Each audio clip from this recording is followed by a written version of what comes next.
سلام به شما. امروز میخوام یه نگاهی بندازیم به دنیای پیچیده و خب چند وجهی مد. هدفمون اینه که نکات اصلی، اون چیزای مهمی که تو این متون هست رو برای شما بکشیم بیرون. خب شاید بهتر باشه از سرعت شروع کنیم. این سرعت تغییرات تو مد امروز خیلی به چشم میاد توی این نوشته ها، درسته؟ انگار با قدیم خیلی فرق کرده. دقیقاً همینطوره. ببینید منابع به یه تحول بزرگ اشاره میکنن. از اون مدل‌های قدیمی‌تر که خیلی کنتر بود، خیلی خاص‌تر، تا میرسیم به امروز و پدیده‌ای به اسم فست فشن، مد سریع، که خب همه چیز رو عوض کرده. و جالبه که انگشت اشاره میره سمت برندهای خاصی مثل زارا، مثل اچندم. یعنی اینا پیشگام بودن تو این مدل، این چرخهای خیلی سریعتر، تولید انبوه. بله، این تحلیلا میگن اینها نقش کلیدی داشتن. البته ریشه هاش عمیق‌تره. بعضی منابع حتی ردش رو تا یه جور انقلاب مصرفگرایی تو قرن 18 هم میبرن عقب. واقعاً؟ قرن 18 هم؟ آره، ولی خب تأکید اصلی روی سرعته. سرعتی که امروزه داره میگن بی سابقه است. و نکته کلیدی که تکرار میشه اینه که این سرعت خب یه هزینه‌هایی داره. هزینه‌های زیست محیطی، اجتماعی، قابل توجه. درسته. نمیشه نادیده گرفت.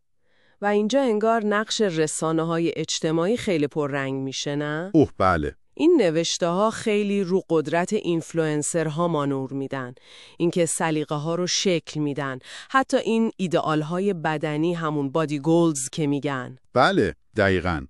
ولی یه نکته ظریف‌تر هم هست که این منابع بهش اشاره کردن. یه جور دوگانگی. دوگانگی یعنی چی؟ یعنی همین فضاها، همین اینستاگرام و تیک تاک و غیره، همزمان که این ایدئال‌ها رو شاید تقویت میکنن، تبدیل شدن به بستری برای ابراز وجود فردی هم، برای به چالش کشیدن همون استانداردها. آها، مثل اون جنبش بادی پازیتیویتی؟ دقیقاً، مثبت اندیشی درباره بدن.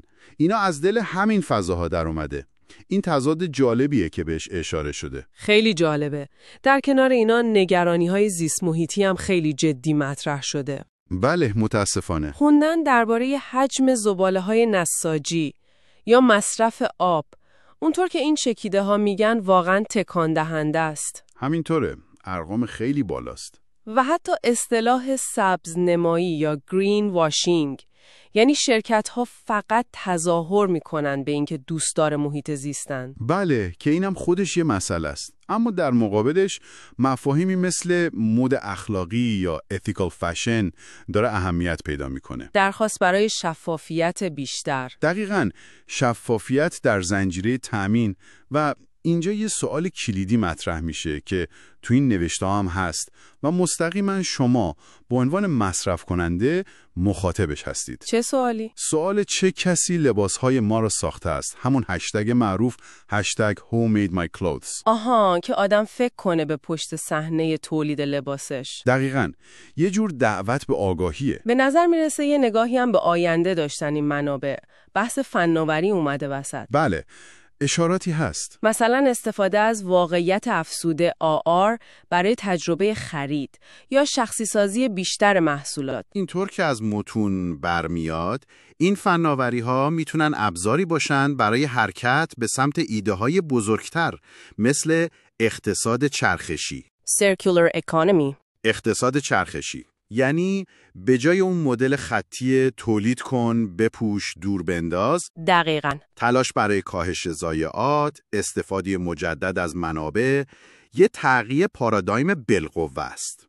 بسیار خوب. پس یه مروری داشتیم بر نکات اصلی که از این منابع درآوردیم.